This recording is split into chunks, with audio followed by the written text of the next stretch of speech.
Welcome back. Ithaca Police Chief John Barber has been on the force now for 23 years. That at 49 years old, that's almost half of his life. It's been a storied career, and through it all, he's seen the city change more than anyone else. He gave an exclusive interview to our own Erin McClory. Here's that report. So looking back at all you've accomplished, what are you most proud of being able to do here?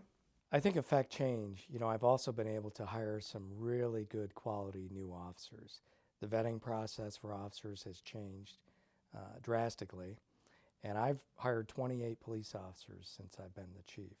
I've promoted 17 of our supervisors, so I've been able to kind of sculpt my own agency, and I certainly can't take all the credit for all the good things that have happened here. You've also been very involved in the community.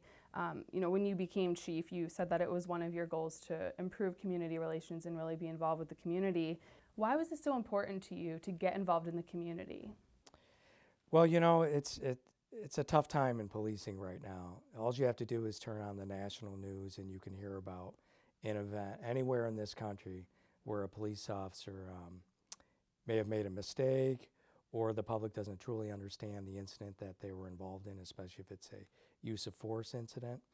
So it's perceptual, and I think it's important to build that trust and relationships with the community you serve. We may wear the badge and the gun and the uniform, but underneath these uniforms, we're just like everybody else.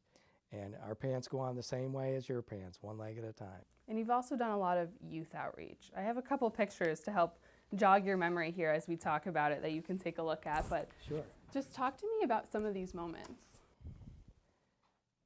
So many memories. This photo here was from our first ever open house. This was in our mobile command vehicle. This is probably, actually I know it is, the highlight of my career. This is a 9-year-old boy who's suffering from brain cancer, and he has such a will to live and fight that it was his dream to become a police officer. And I actually met Colin, his name is Colin Hayward Toland. I met Colin and his family at our second annual barbecue this past summer. And his father told me that Colin is 9 years old, suffering from brain cancer, wants to be a police officer. Can you help? And right away, the wheels start spinning, and I'm like, absolutely. This kid has gone through so many challenges.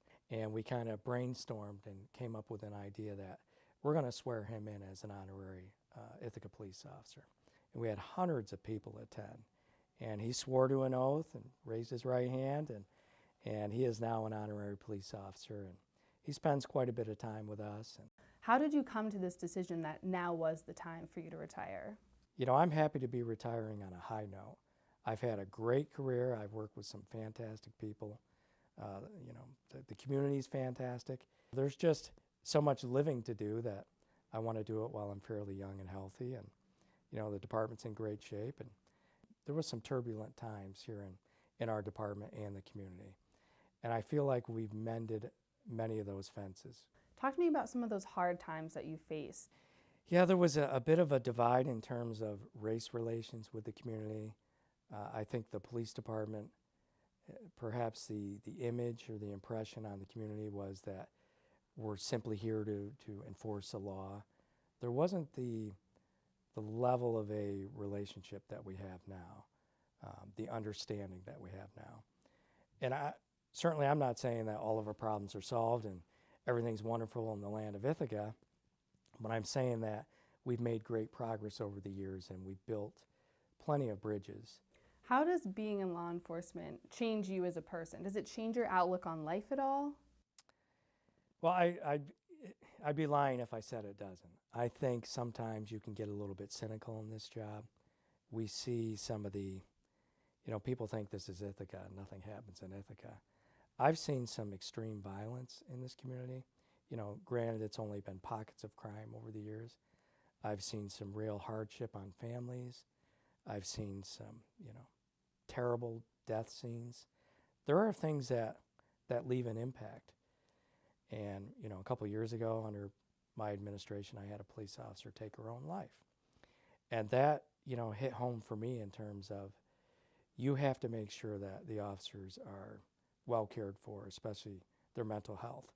So we started a peer support group to make sure that we have a well-trained team of officers that can kind of look out for our own police officers and civilians. If there was one last thing that you could say to the Ithaca community before you retire in just a couple of weeks coming up, what would it be? Thank you.